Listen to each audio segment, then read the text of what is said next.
Muito bem, entramos hoje numa nova fase do nosso estudo de novo. Se a gente for ver a barra de tempo, de cronologia bem no alto, é um quadradinho a mais que está sendo pintado. Se você for voltar uma lição, vocês vão ver lá de 1922, hoje vocês vão ver de 922 a 587, então um novo período que está sendo inaugurado, que é o período do reino dividido, onde Israel, Reino do Norte e Reino do Sul, eles se dividem, né? E aí a gente vai ver como é que ocorre essa divisão dentro do Reino de Israel. As datas, eu estive dando uma olhada hoje ainda, nem todas elas vão bater de acordo com o livro que você for pesquisar, vocês vão ver outras datas.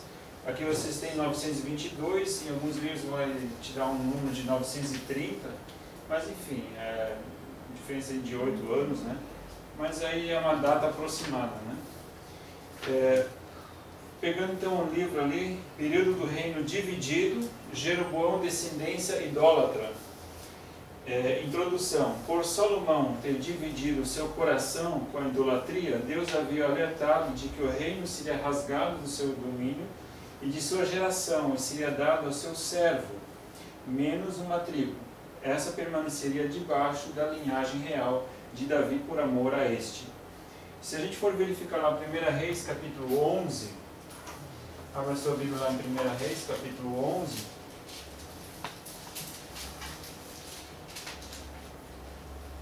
Vamos ler primeiro o versículo 26.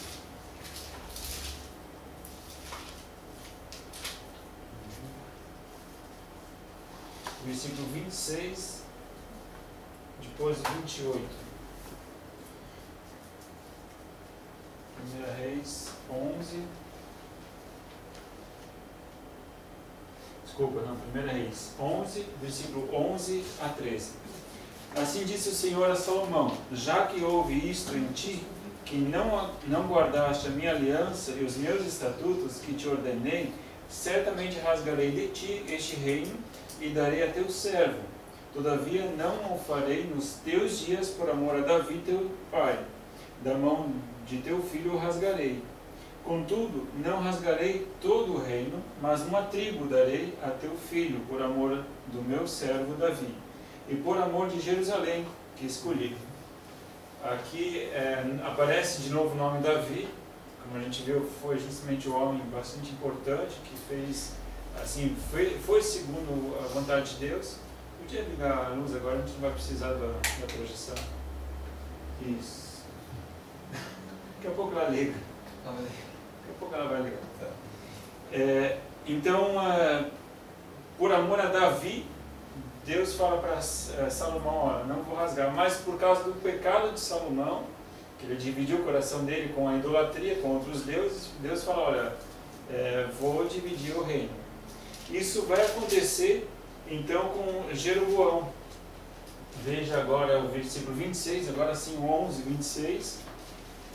Também Jeroboão, filho de Nebate, o efraimita de Zeredá, servo de Salomão, cuja mãe era viúva, por nome Zerua, rebelou-se contra o rei. Esse Jeroboão, ele havia se levantado contra o rei Salomão, e ele então fugiu para o Egito, certo? Acabou fugindo. Versículo 28 em diante. Ora, Jeroboão era homem valente e capaz, e vendo Salomão que o jovem era trabalhador, colocou-o sobre toda a carga da casa de José. Por esse tempo, saindo Jeroboão de Jerusalém, encontrou o profeta Aías, o silonita. No caminho, este usava uma capa nova. Os dois estavam sós no campo, e Aías pegou na capa nova que tinha sobre si e a rasgou em 12 pedaços.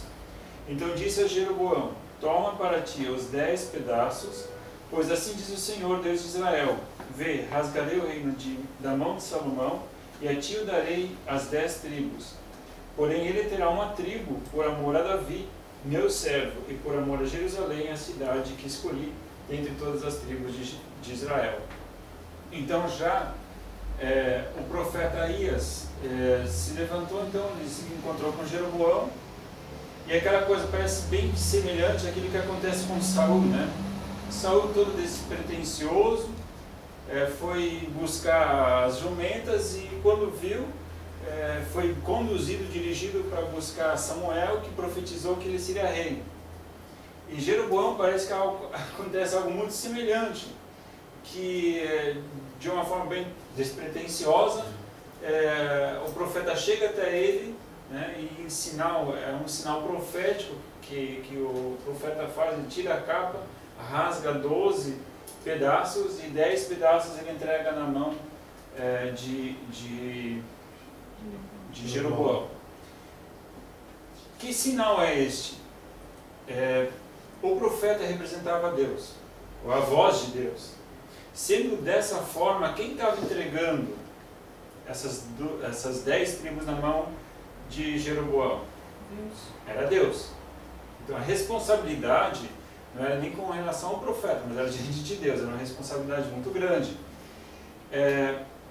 10, não eram 12 pedaços? O profeta não tinha falado que um dos pedaços, uma das tribos ia ficar com a tribo de Salomão? Sim. Então, 10 mais 1 dá 11. E o 12º pedaço? Os levitas. Eu também pensei nos levitas. São os levitas, justamente. Por quê? No território haviam, as tribos eram 12, sim. Só que os levitas não tinham um território específico. Eles tinham várias cidades, e a gente viu isso na tomada da terra, então eles ganharam algumas cidades dentro do território de Israel. Então eles não tem como você pegar, separar essa tribo de Levi, porque eles estavam mesclados dentre as outras tribos, né?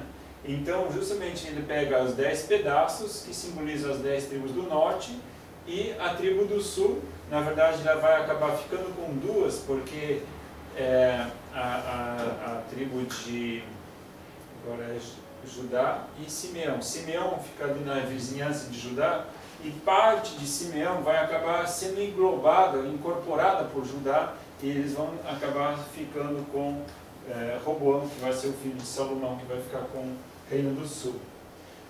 Muito bem, vamos conhecer um pouco melhor esse Jeroboão. Capítulo 11, versículo 28, a gente já leu até o 33, não, até o versículo 33 ainda. Farei isso porque me deixaram e se encurvaram a Astarote, deusa dos Sidônios, a Quemós, deus dos Moabitas, e a Milcom, deus dos filhos de Amon.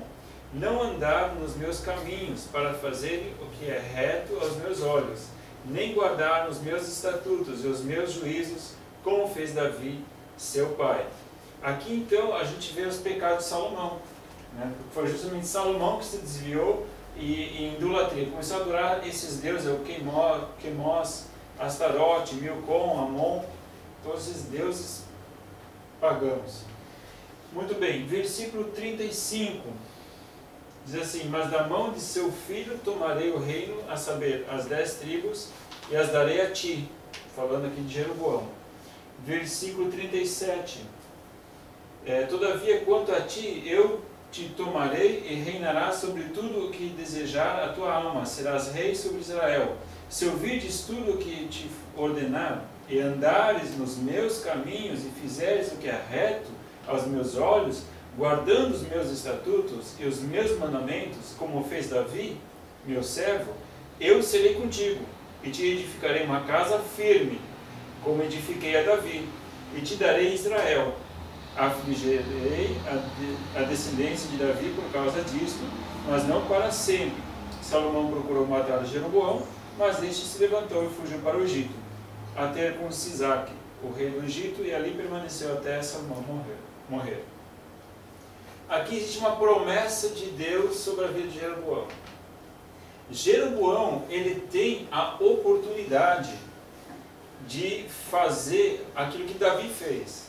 E a mesma promessa de Davi estava sobre Jeroboão.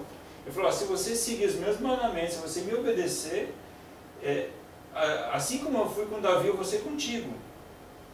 Olha que honra, né, que Jeroboão tem em suas mãos. Tem aí a faca e o queijo, como a gente diria, né? Teria tudo para ser um grande rei, um rei abençoado por Deus, né? Muito bem, vamos ver o que acontece. O pastor, o Jeroboão, ele era general, então, do exército de Salomão? Eu até um tempo atrás achei que era general, mas eu estive verificando, ele é servo, de servo. Porque Né? aqui diz servo nesse livrinho. Sim, servo. Até ele era como se fosse um administrador, até o Salomão coloca ele como administrador sobre uma das tribos. Deixa eu ver aqui, onde é que está? Olha só, versículo 28. Ora, Jeroboão era homem valente e capaz, e vendo Salomão que o jovem era trabalhador, colocou-o sobre toda a carga da casa de José. Né? Então, os que trabalhavam, os trabalhadores. Porque eles tinham que se, como posso dizer, eles tinham que se alternar nos trabalhos da corte, e aí esse era então o responsável da parte de José. Continuando então, 1 Reis capítulo 12, versículos 1 a 3. Capítulo 12, versículos 1 a 3. Foi Roboão a Siquém, depois que Salomão morreu, agora, né? Salomão morreu. Foi Roboão, então, seu filho, a Siquém, pois todo o Israel se reuniu ali para fazer o rei.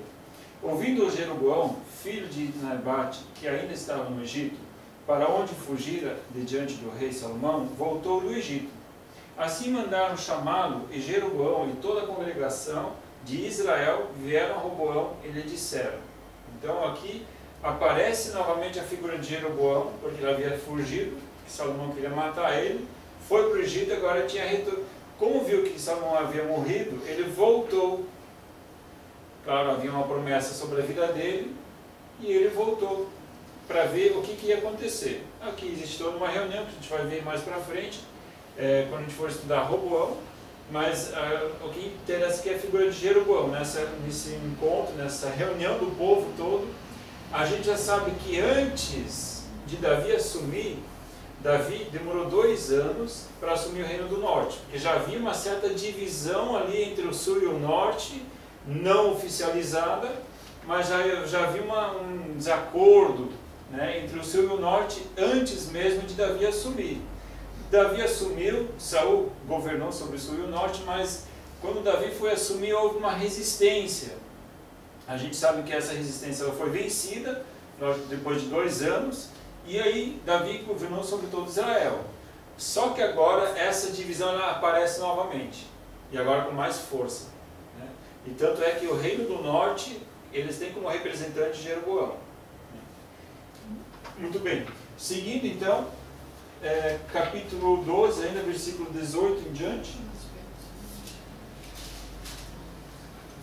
O rei Roboão enviou Adorão, que está, aí houve essa reunião, eles não entraram em acordo, Israel e Jeroboão vão para casa então.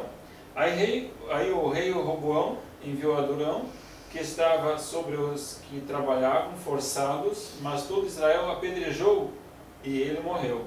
O rei Roboão, contudo, conseguiu subir ao seu carro e fugir para Jerusalém. Assim se rebelou Israel contra a casa de Davi até o dia de hoje. Ouvindo todo Israel que Jeroboão tinha voltado, mandaram chamá-lo para a congregação e o fizeram rei sobre todo Israel. Ninguém seguiu a casa de Davi, senão somente a tribo de Judá. Então, somente Judá é que segue aí a liderança de Roboão, e o reino do norte coroou, então, Jeroboão como sendo o rei deles. Aqui, justamente, eles querem... Ele tinha mandado ser Roboão ali, né?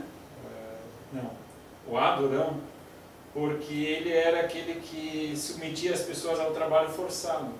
Né? Que esse trabalho não era voluntário, era um trabalho forçado que os próprios israelitas tinham que fazer lá em Jerusalém, na corte. E aí Israel já tinha se rebelado por causa disso, já não queriam ajudar. Continuando, 26, deixa eu ver, 19, 20, 26. Disse Jeroboão consigo, agora tornará o reino para a casa de Davi. Se este povo subir para fazer sacrifícios na casa do Senhor, em Jerusalém, o seu coração se tornará para seu Senhor. Roboão, rei de Judá, eles me matarão e tornarão ao rei Roboão. Ele, que o rei, tendo tomado conselho, fez 2 bezerros de ouro e disse ao povo, é muito trabalho para vós subir a Jerusalém. Vês aqui teus deuses, ó Israel, que te fizeram subir da terra do Egito. Pôs um em Betel e outro em Dan, e isto se tornou em pecado. O povo ia até Dan para adorar ao bezerro de lá. Jeroboão fez casa nos altos e constituiu sacerdotes de todo tipo de gente, embora não fossem dos filhos de Levi. Instituiu uma festa no 8º mês, no 15º dia do mês, como a que se celebrava em Judá, e sacrificou no altar. Semelhantemente fez em Betel, sacrificando os bezerros que tinham feito. E em Betel estabeleceu sacerdotes nos altos que levantaram. Sacrificou no altar que fizera em Betel, no 15º dia do 8º mês que ele tinha escolhido a seu bel prazer. Assim ordenou uma festa aos filhos de Israel e sacrificou no altar queimando incenso.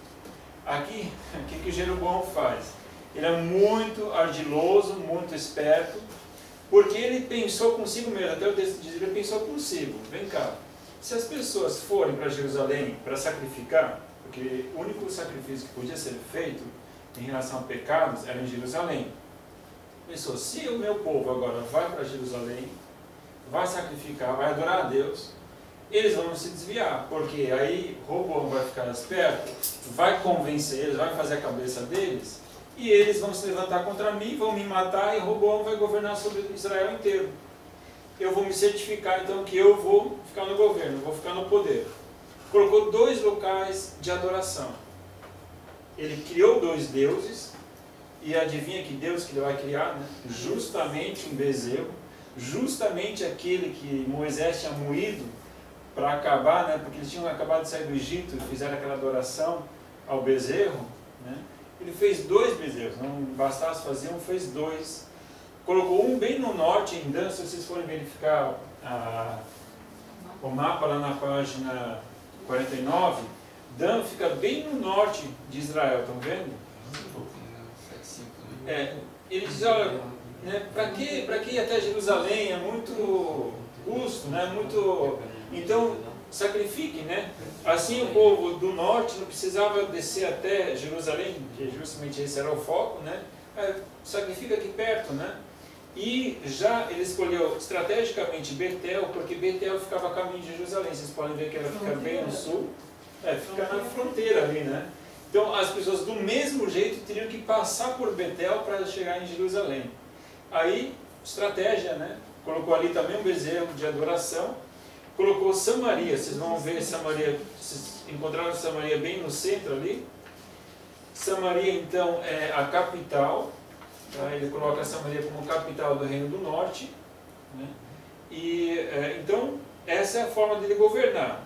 Um bezerro de ouro em cima, bem ao norte, um bezerro de ouro ao sul, e Samaria, que é a capital, fica bem no centro para ter uma bom controle de todo o território. Né? Então Jeroboão era estrategista, né? Não era tolo. Infelizmente, a esperteza, a inteligência dele, né? Ao invés de ele depender de Deus, seria uma grande oportunidade para ele depender de Deus. Por quê? Porque Deus não tinha dado as 10 tribos para ele? Deus não tinha garantido que ele estaria com Jeroboão se ele seguisse os mandamentos dele? Por que ele temeu então? Deus não tinha prometido? Por que ele teve que usar de estratégia humana para evitar que as pessoas fossem para Jerusalém? Você veja só como nós muitas vezes arranjamos estratégias muito bem boladas e bem elaboradas. E não é tolice, é inteligência. Jeroboão era um cara inteligente. Só que inteligentemente desobediente a Deus. Engraçado isso, né? Inteligentemente desobediente. Porque a inteligência e a estratégia dele afastaram ele de Deus. Ao invés de ele confiar nas promessas, porque Deus havia prometido, ao invés de ele confiar nas promessas, ele fez o oposto. Ele colocou bezerro de adoração.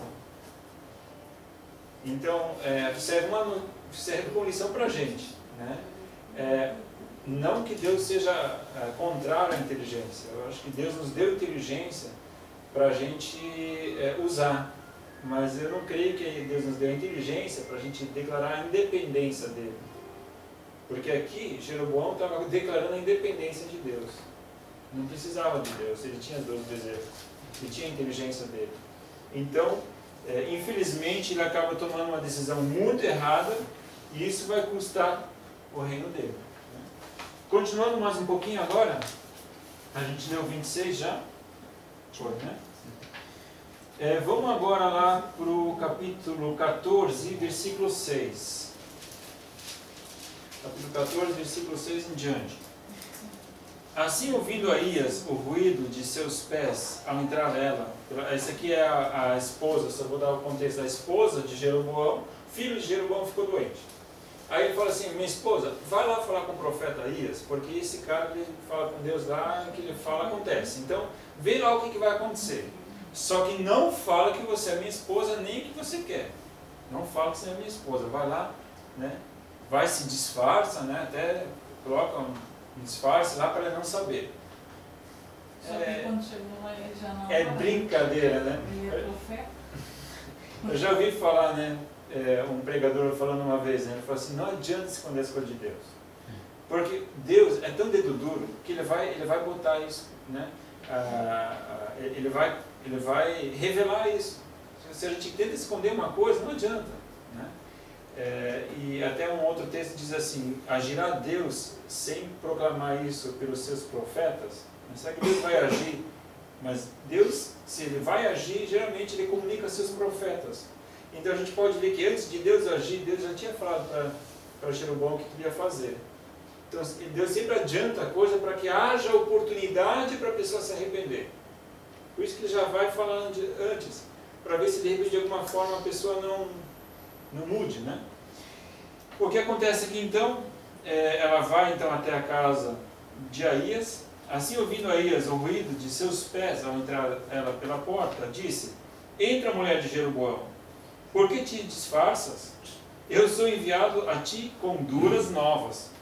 Vai dizer a Jeroboão, assim diz o Senhor Deus de Israel, eu te exaltei do meio do povo e te constituí príncipe sobre o meu povo Israel.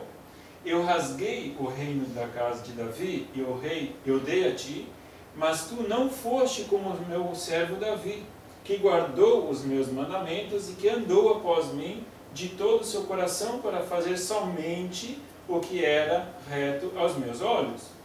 Tu fizeste o mal, pior do que todos os que foram antes de ti. Foste e fizeste outros deuses e imagens de fundição, provocaste minha ira e me lançaste para trás das tuas costas.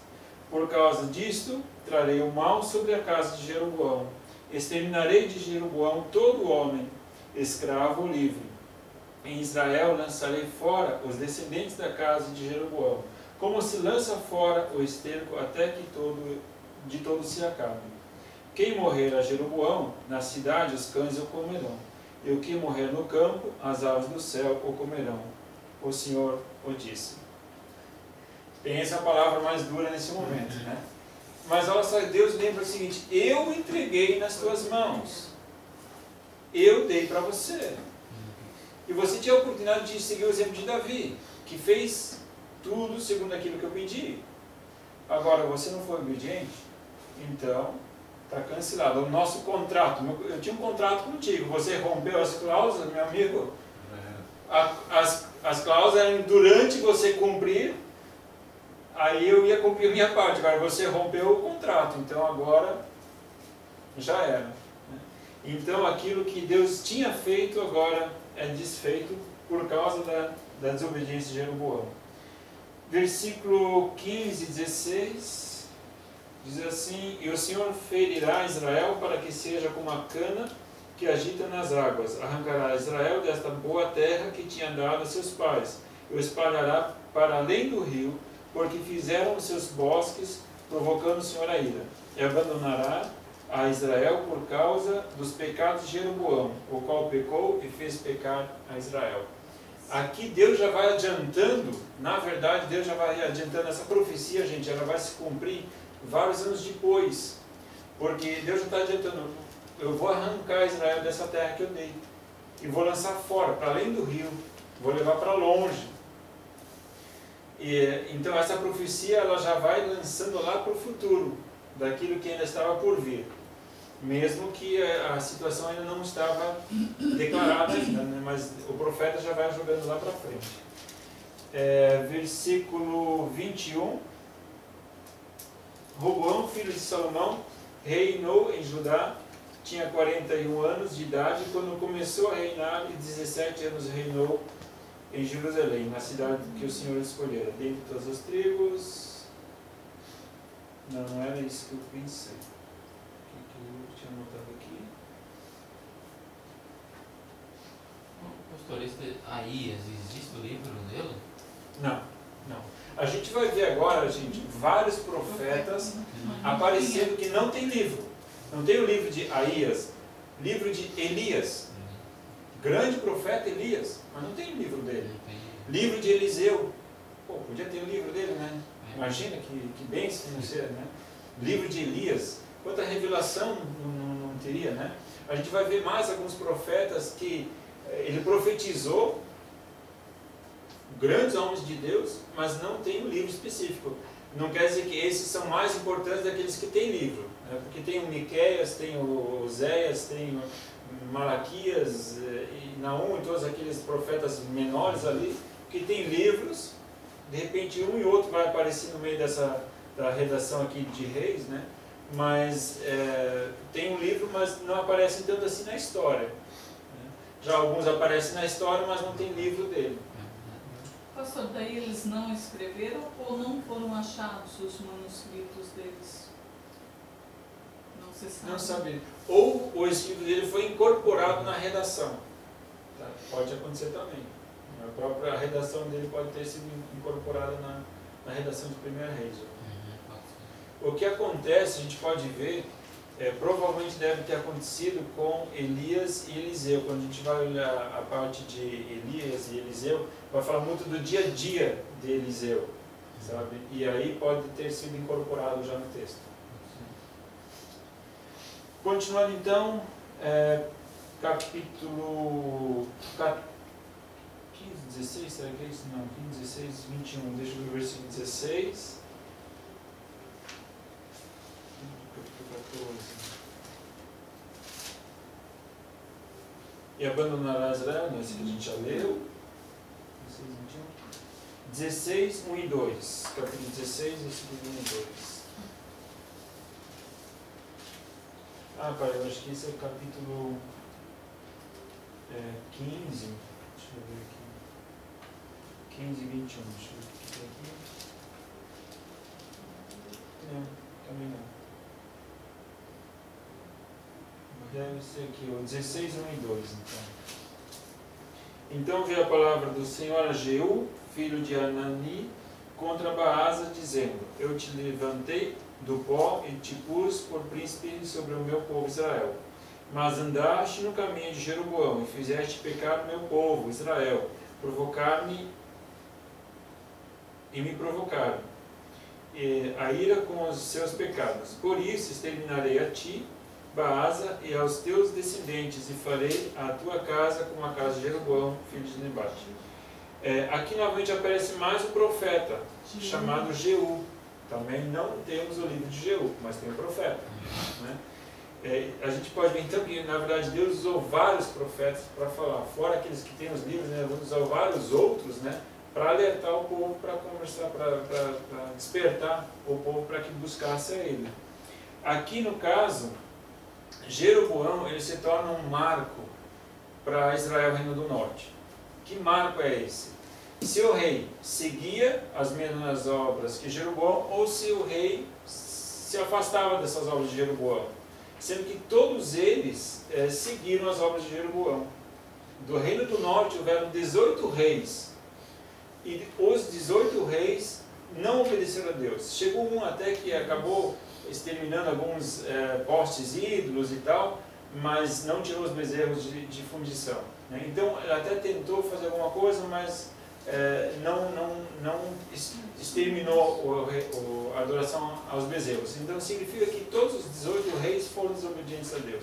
Não teve um que fizesse o povo se voltar.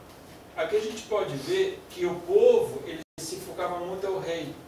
Então o rei, sendo bom, o povo seguia a Deus. O rei, colocando outros bezerros para adorar, o povo se afastava de Deus. Então, o rei ele era meio que um termômetro para alinhar o povo. Por isso que Deus cobrava tanto de Davi ou de Jeroboão, porque era o rei que era referência para o povo. Se o rei se desviasse, o povo se desviaria. Então, o rei era como se fosse o termômetro, né? O termostato, né? O termostato acho que a ideia é melhor, né? Porque é ele que regularia aquilo que o povo se sujeitaria depois, mais tarde, né? Esses 18 reis só no Reino do Norte, né? Israel. Só no Reino do Norte, 18 reis. O Ezequias era do Sul, né? Ezequias, não estou lembrado agora, mas acho que ele era do Sul. Ele mandou destruir tudo também. Ah, não, Ezequias, acho que era O Ezequias, Josias. não. Ezequias. Josias. Reino do Sul. Josias é Sul, né? Dá quanto tempo de 18 reis? Os altos. Mais ou menos. Ah, Uns 40 anos cada um. alguns 40, a gente vai ver daqui a pouco, um ficou 6 meses, outro ficou 1 ano, né? Foram reinados rápidos. Eu teria que fazer uma pesquisa um pouco mais acurada. A gente tem uma data. Se eu for verificar lá no livro mesmo, ele tem aquele mapa de... O reinado maior foi 41 anos. Ele aparece umas datas aqui. linha do tempo, na página 69. Veja lá, 722, foi levado, não, 722, e aqui, quando entrou o reino de Israel, a 930. De 930 a 722 vai dar quanto tempo? 200,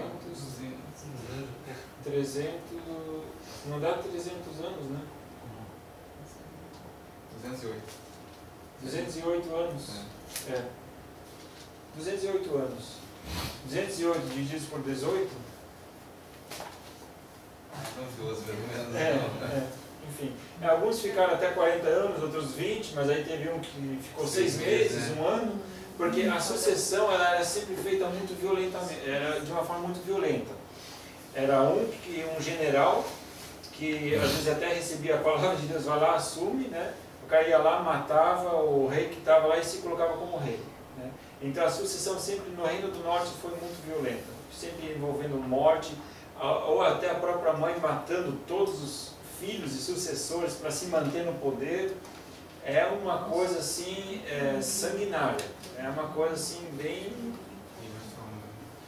coisa que nem a gente não imaginaria, sabe? Bem escabrosa. Quando a gente vai ler ali, Primeira Reis, a gente se assusta com a capacidade de afastamento.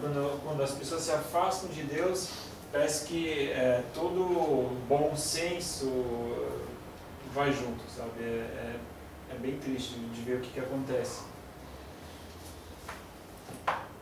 Continuando então, capítulo 14, a gente viu 16, a gente já chegou no 16 já, né? 29 a gente já leu? Não, né? Capítulo 16, versículo 29. Não, deixa eu ver. Sim. 16, 29 a 33. Acabe, filho de Onre, começou a reinar sobre Israel, no 38º ano de Asa, rei de Judá. E reinou Acabe, filho de Onre, sobre Israel, em Samaria 22 anos. Fez Acabe, filho de Onre, o que era mal aos olhos do Senhor, mais do que todos os que foram antes dele. Como se fosse pouco andar nos pecados de Jeroboão, então aqui Jeroboão novamente ele é o parâmetro, né? Ele disse, ainda foi pouco que Jeroboão fez, né? Filho de Nebate, ainda tomou por mulher a Jezabel, filha de Etbaal, rei dos Sidonos, e foi e serviu a Baal e o adorou. Levantou um altar a Baal, na casa de Baal, que edificara em Samaria. Também Acabe fez um poste ídolo, de maneira que Acabe fez muito mais que provocar a ira do Senhor, Deus de Israel, do que todos os reis de Israel que foram antes dele. A coisa ficou pior. Em vez de só ter os 2 bezerros, já tinha poste de Baal, já tinha... e agora a gente vai ver, esse é o período onde parece que Israel mais entra em trevas profundas. E agora vai aparecer quem? Elias. é o grande profeta que a gente vê lá, ele combatendo contra os profetas de Baal. E essa história todos nós conhecemos, né? Quantos profetas eram? 450 profetas de Baal. Só que não tinha só os 450 profetas a Baal. Vamos ver aqui o outro texto. 17:1. Bom, aqui vai falar de Elias, né? 17:1. Ora, Elias, o tisbita, os moradores de Gileade, disse a Acabe: tão certo como vive o Senhor Deus de Israel, perante cuja face estou, nem orvalho nem chuva haverá nestes anos, senão segundo a minha palavra. Então aparece a figura de Elias, ele aparece e já vem falando com o Acabe. Veja agora 17:1, 18, versículo 39. 3 anos sem chuva. 18:39. Deixa eu ver se é 39. 18, 39 e 40.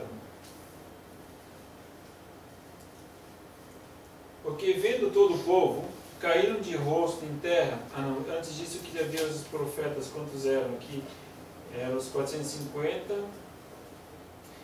Capítulo 18, versículo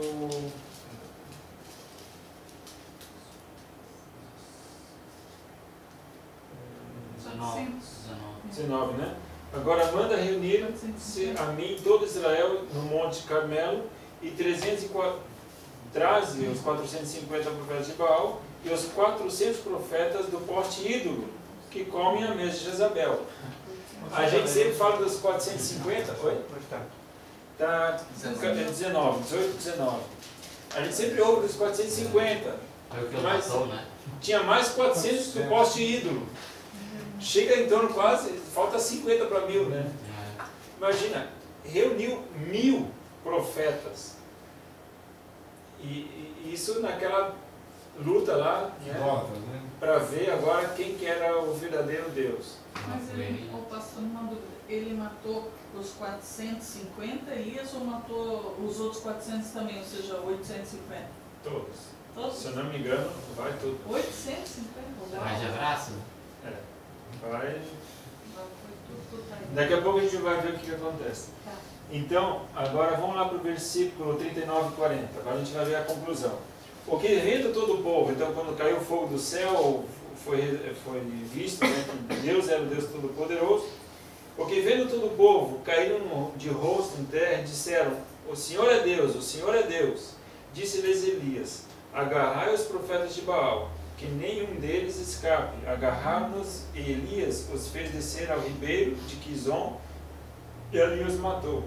Aqui só está falando dos profetas de Baal, porque este era o foco principal de Jezabel, porque Jezabel ela era temente lá a Baal, né? Ela que trouxe o culto a Baal para Jerusalém.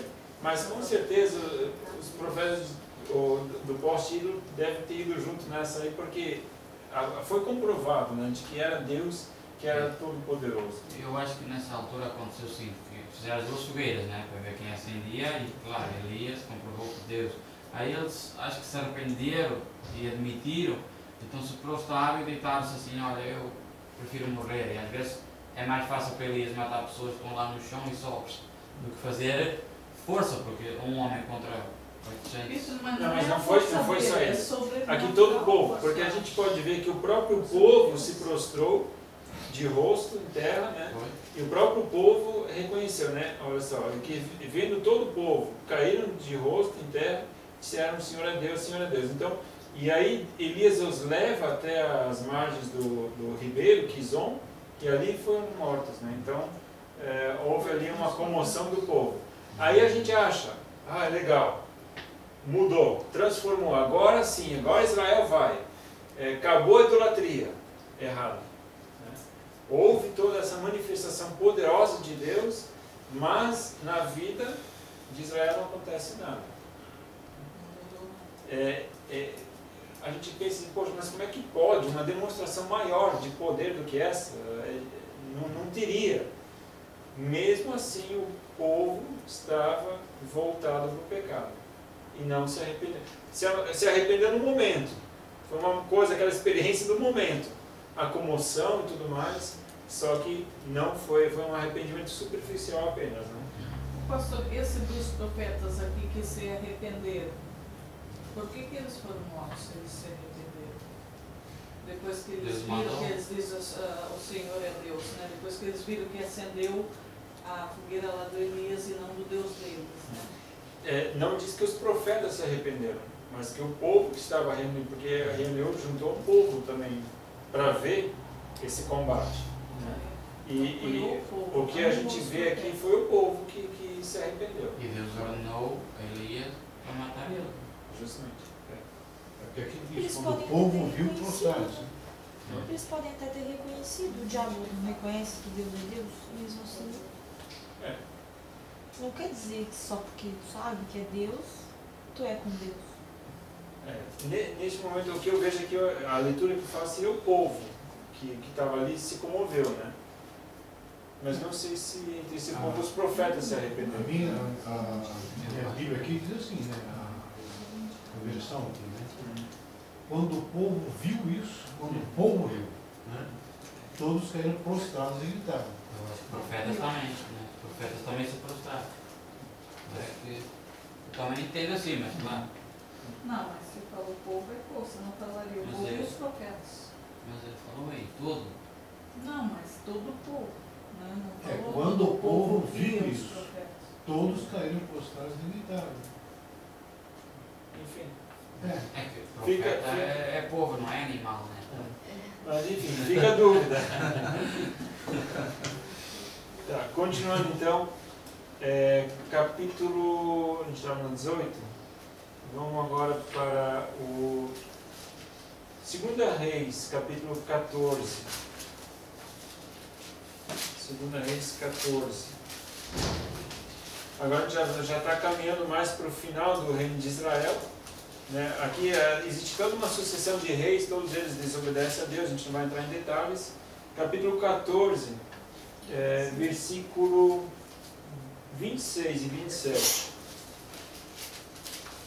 Viu o Senhor que a miséria de Israel era muito amarga, e que não havia nem escravo, nem livre, nem quem ajudasse a Israel. Ainda não falara o Senhor em apagar o nome de Israel de debaixo do céu, porém o livrou por intermédio de Jeroboão, filho de Joás. Então aqui parece que existe uma cláusula, né? Existe um período de tempo onde até Israel deu uma levantada, mas Deus não tinha apagado ainda, né, Israel do mapa.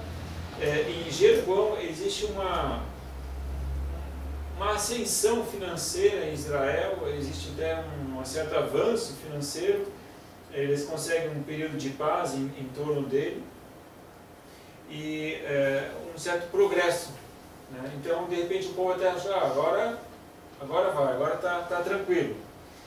Não vai ter golpe. Não vai ter golpe. Aí vamos lá para o capítulo 15, versículo 19. Capítulo 15, 19. Diz assim: Então veio Pul, rei da Assíria, contra a terra, e Manaém deu a Pul 1000 talentos de prata, para que este o ajudasse a firmar o reino na sua mão. Então esse Manaém, ele é rei de Israel, né? E ele faz um trato aqui com esse rei da Síria.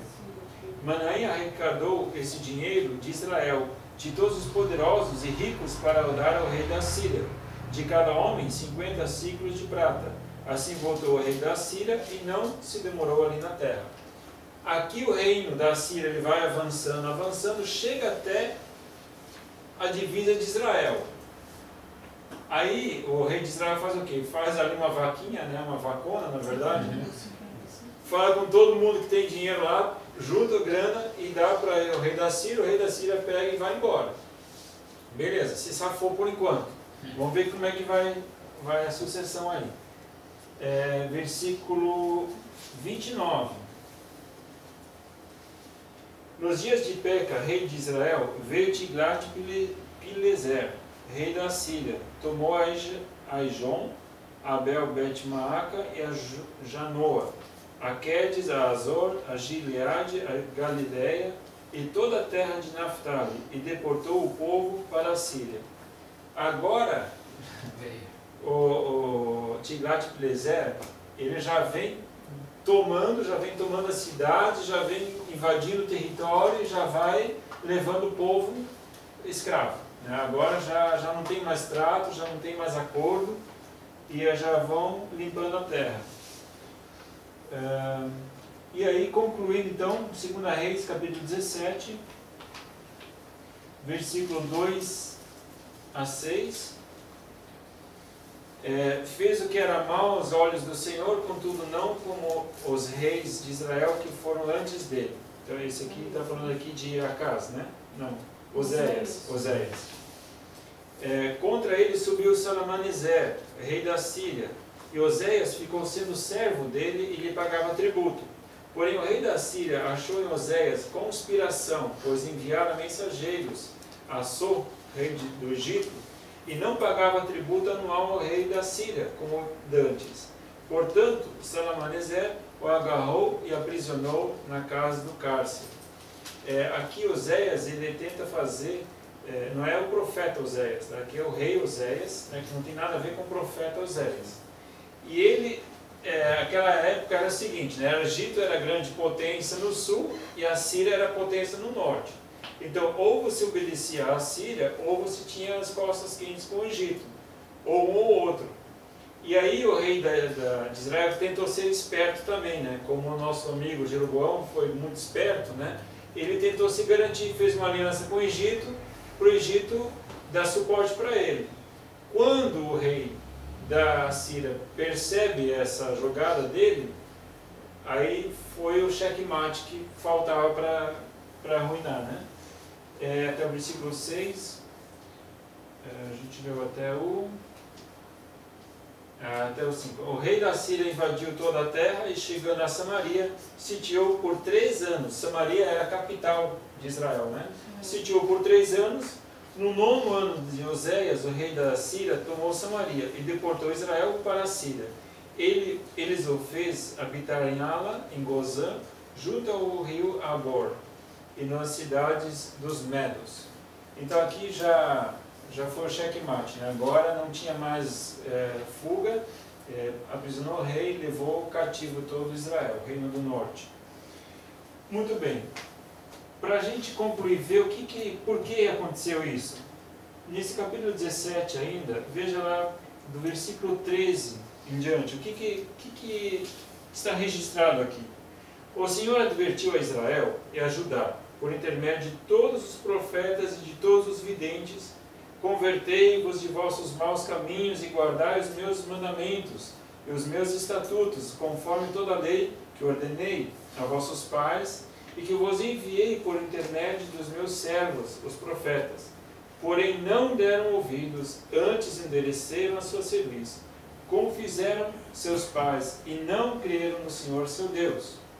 Rejeitaram os seus estatutos e a sua aliança, e fizeram com seus pais, como também as suas advertências, com seus que protestaram contra eles. Seguiram a vaidade e se tornaram vãos, como também seguiram após as nações que estavam ao redor deles, das quais o Senhor lhes havia ordenado que não os imitais. Então aqui a gente pode ver Deus acusando: gente, eu mandei profetas, foi avisado, foi alertado, vocês não se desviaram. Fizeram que nem os pais, ainda fizeram pior do que os pais, e agora é consequência. Então, existem algumas coisas que elas são consequências naturais daquilo que, se você não segue os princípios da palavra, se você não segue os princípios de Deus, existem algumas consequências que são fato, né, de você se afastar de Deus. O bom senso, parece que a gente se afasta de Deus, a gente perde o bom senso, e aí acaba se metendo em situações as quais depois são difíceis de sair. Veja ainda o versículo na sequência aqui. Deixaram todos os mandamentos do Senhor seu Deus e fizeram para si 2 imagens de fundição em forma de bezerros e um poste ídolo. Adoraram todo o exército do céu e serviram a Baal. Também fizeram passar pelo fogo seus filhos e suas filhas. deram-se adivinhações, criam em agouros e venderam-se para fazer o que era mal aos olhos do Senhor, provocando a ira. Veja quantos pecados eles fizeram, né? Pelo que o Senhor muito se indignou contra Israel e os tirou de diante da sua face. Nada mais ficou senão só a tribo de Judá. E até mesmo Judá não guardou os mandamentos do Senhor, seu Deus. Andaram nos costumes que Israel introduziu.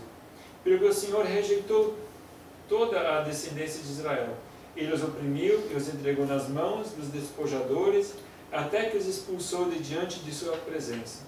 Quando rasgou a Israel da casa de Davi, fizeram rei a Jeroboão, filho de Nebate, o qual apartou Israel de seguir o Senhor, o seu Deus, e o fez cometer grande pecado. Assim andaram os filhos de Israel em todos os pecados que Jeroboão tinha cometido, não se apartaram deles, até que o Senhor tirou Israel da sua presença, como falara por intermédio de todos os seus servos, os profetas.